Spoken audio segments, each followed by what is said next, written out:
Few big things get done in Washington without drama, and we are at the precipice of a very big thing. Today, the cliffhanger. Well, we're now at the last minute. Whatever we come up with is going to be imperfect. We'll be working hard to try to see if we can get there. Getting a deal and getting it passed with Democratic Senator Debbie Stabenow, Republican Senator John Barrasso, Republican Congressman Darrell Issa, and Democratic Congresswoman Donna Edwards. Then the country goes into 2013 without a farm bill. Think you don't care? The consumers, when they go in the grocery store, are going to be a bit shocked when instead of seeing $3.60 a gallon for milk, they see $7 a gallon for milk. Agriculture Secretary Tom Vilsack on sticker shock in the dairy aisle and how rural America sees the gun debate.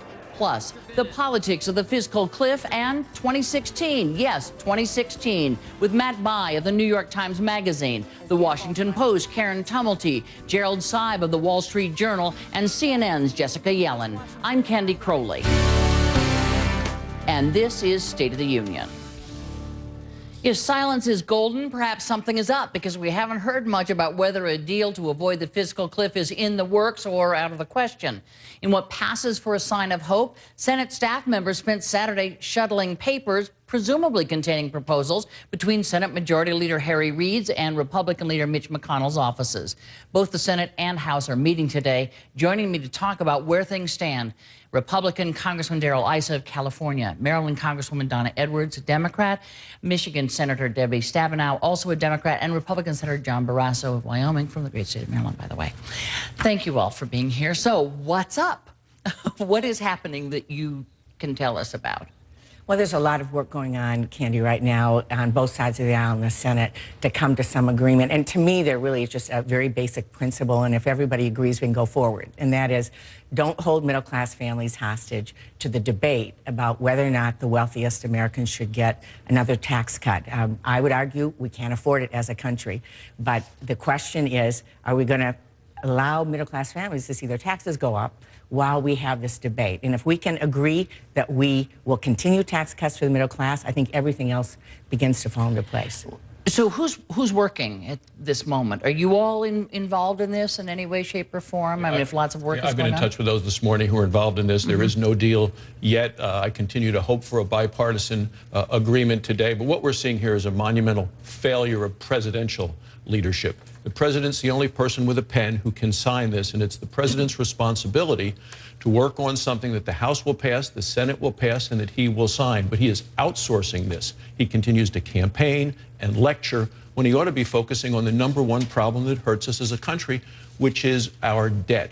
And the problem is a spending problem. I think it would be nice to place all the blame on the president, but that is, in fact, not the reality. I mean, in the House, where our Democratic caucus is meeting later on today, we've been united as Democrats in wanting to protect middle-class families from a tax cut going up. 98% of the American public, 100% of people who make under $250,000 would be protected under the president's proposal and under a bill that we've had waiting for the House leadership to put on the floor to protect middle-class families. We could do that today. We can come in. We could do it tomorrow. We could get it to the president's desk and deal with the most pressing issues that families are facing, which is, are my taxes going to go up on January 1st? But it's really minimalist at this point. I mean, we started out with, we're going to cut the debt and we're going to do this and we're going to do that. Now we're really down to unemployment compensation and what's going to happen with these tax rates. Well, I think the important thing, though, Candy, is what we do agree on, we don't agree on. The House passed months ago a bill that kept everyone's taxes low.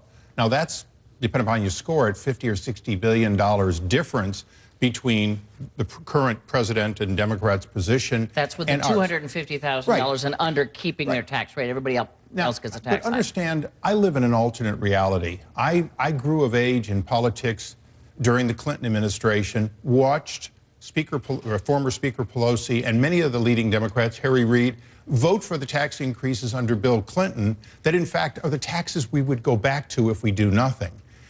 At the same time, I watched Nancy Pelosi lead the charge against the Bush tax cuts that ultimately now they want to keep 98% of. The truth is, if we go over the cliff on a tax basis, we're only going back to the Clinton-era taxes. If we don't change spending, we're going to stay over the cliff. Even if we go back to the Clinton tax rates, which is what the cliff is described as, you still have nearly $500 billion a year, $5 trillion over 10 years worth of deficit. That's because, well, we grew under Bush, the taxes revenue went up 25%, spending went up 100% in the last 12 years. So even if you put back all the revenue you would get from those higher taxes, you still have a deficit. That's what we're trying to change. We kind of are where we are, and no one really at this point is talking about spending cuts. They're talking about keeping people's taxes low, which everybody here agrees people look. So let me just ask you a very specific question. First to the Democrats here.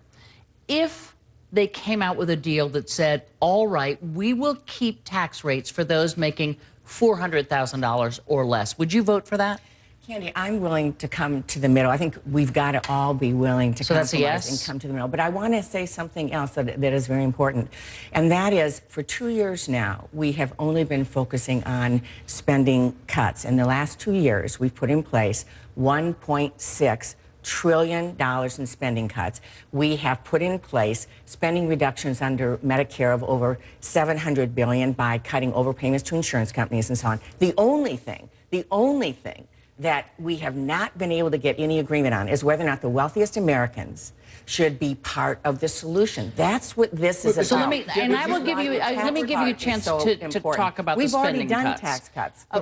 Excuse me, we've already done spending cuts. And so you're done with spending cuts. Is that what you're saying to me? More. I've got $24 billion sitting on a farm bill in cuts that we've passed to the House. The House committees passed spending cuts that would stop big subsidies to farmers who shouldn't be receiving them. The House won't take it up. So I'm happy to do more reasonable spending cuts, but not if over and over again it means the middle class get hit. The middle class and seniors get hit over and over again. It's time for the wealthiest to be a part of this. I want to give you all a chance to respond to that, but first let me just try to get, these were sort of 2 questions ago in a row. If it were $400,000 or less, the tax rate stayed the same, that would be okay for you? If it includes something broader. We have 2 million people that are going to lose their unemployment benefits. Right, including unemployment. So it's what it looks a like. possibility.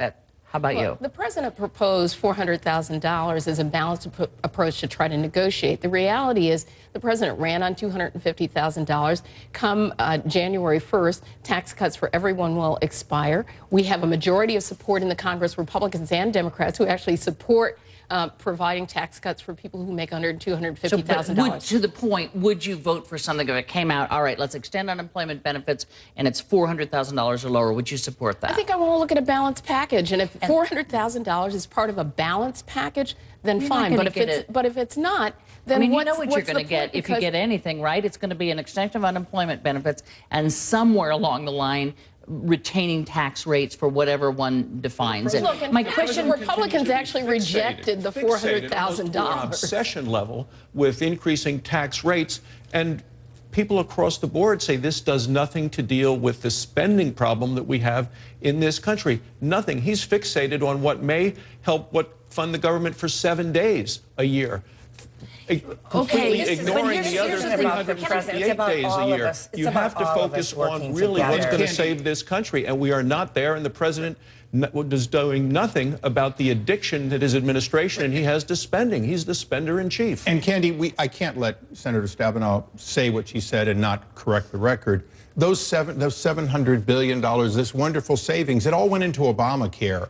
The idea that you saved money in Medicare, it was saved as part of a big spending program. We cut overpayments to insurance companies. Here in Washington, people say cut, well, things grow. It's sort of slowing the growth. Right. It's sort of like saying you have a freeze, but it's water, and when water freezes, it expands. We have grown 100%. We have grown 100% in 12 years, the government. The government is bigger, and unless we do something now, the government will continue to get bigger, and the deficit will continue to get bigger. Even if we raise taxes on everybody, we still have a huge deficit.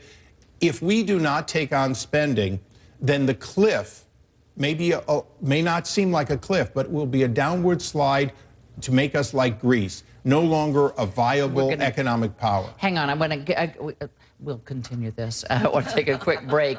The fiscal cliff has the president sounding like New York Yankees legend Yogi Berra. This is deja vu all over again. America wonders why it is that in this town, for some reason, you can't get stuff done in an organized timetable. So if we all saw it coming, why did Congress wait so long to do something about it? Piers Morgan sits down with Jack Hanna and friends. CNN Tonight, 9 Eastern. We are back with Congressman Darrell Issa, Congresswoman Donna Edwards, Senator Debbie Stabenow, and Senator John Barrasso. Let me just go back to one point, and that is there are people sitting around wondering whether their taxes are going to go up. So I want to ask you again about the chances that you think of something passing. Senator Lindsey Graham thinks that chances are exceedingly good, and quote, the president won. So what does that mean to you, and is that what you're sensing, that we will probably get something more in line with what the president wants and what Republicans have been asking for? I'm hoping for a bipartisan solution that can actually pass and that we can keep... Beyond the hope, do you think the chances are good? Well, we're not there yet. We're trying to line up Rubik's Cube right now, and we're not there yet. So we're going to be meeting later today. This is going to continue, I think, on till tomorrow. But my goal is to help keep tax rates down for all Americans. I think it hurts our economy if tax rates go up, and that's why I'm very concerned for the future and the growth of our economy and jobs. What is your all sense of something that could pass? What appears here, just even from the first part of our conversation, the dividing line is so bright. I'm optimistic, Candy, I am, because I think the practical reality is that come January 1, we begin to see the average middle-class family having their taxes go up about $2,200. And one mom said to me in Michigan, that's 4 months' groceries. I mean, that's commuting back and forth to work in gas for up to 3 years. I mean, that's a lot of money. So I really do think, even though there's great divides about the role the wealthy in the country and whether they should be part of the solution, I do think that I'm optimistic we'll be able to come together to protect 98% of the public and 97% of small businesses. Before 2013. Yes. Before 2013. Yeah, I've actually always been hopeful, despite the That's 'cause landscape. you're so young. No, not at all. I mean, I do think though that there's common ground around extending tax cuts for 98% of Americans. That's common ground. Extending unemployment, that's common ground. And so I hope that we'll come to that point on January 1st. And that this is what the president has laid out all along. It's what Democrats have supported. And it's going to take a lot of Democratic votes in the House to get there. It's going to be bipartisan, but it will take an awful lot of Democrats to support this proposal. Congressman, I'm not as optimistic, because if what we do is vilify a small group of people, raise their tax rates from 35 to 39%, that's the rate change for ordinary income, and at the same time not fix the problem. It's $530 or so billion a year if we all are in it together in a tax increase. That's half the deficit. If, in fact, we just raise it on that small group, I'm not saying no to the small group. What I'm saying is it doesn't fix anything. Senator Barrasso said 7 days, 8 days. The fact is, it doesn't fix the problem. It's not even 10% of the deficit.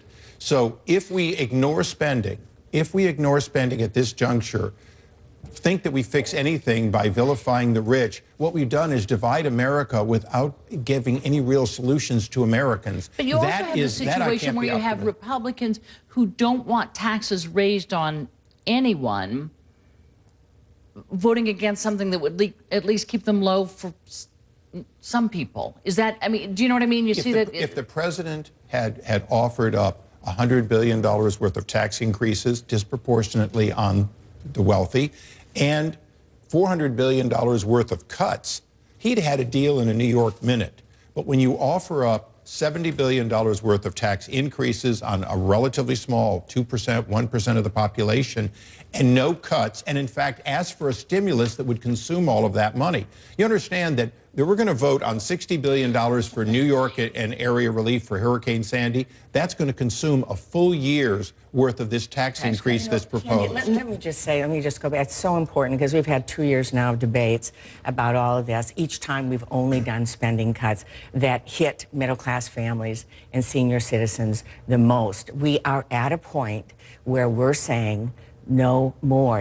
When Congressman Issa says everybody ought to be in and treated the same, that's fine. But in the last decade, we've seen Wall Street bailed out. We've seen more tax cuts for the wealthy while we've gone to 2 wars and gone into debt. We've got to right-size the ship. I support common sense spending cuts. I've voted for them.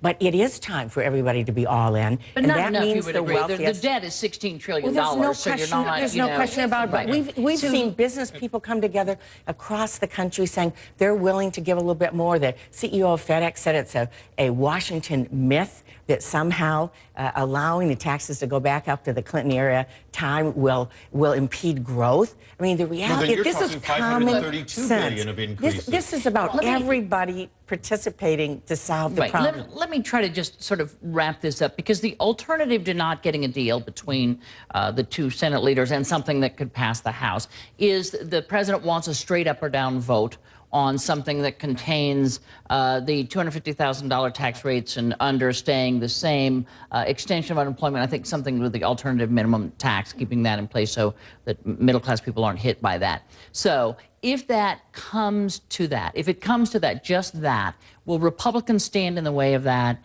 in the U.S. Senate? Well, this morning, CNN reported that that's actually a political ploy by the president so he can blame Republicans.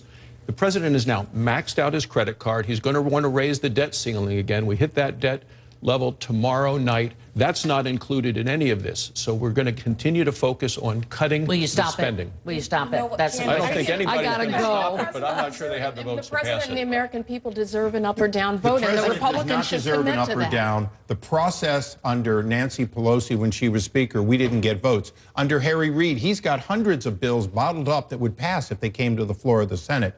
The idea that one bill suddenly is entitled, well, in fact, we both, Senator and I, Barrasso and I, would love to have some of these things unbottled for an up or down vote. It's not the process. It's not fair to divide America and fix nothing. I gotta run. To be continued. I hope you'll come back. Thank you so much, Congressman Issa, Congresswoman Edwards, Senator Stabenow, Senator Barrasso. Thank you all for being here. I appreciate it.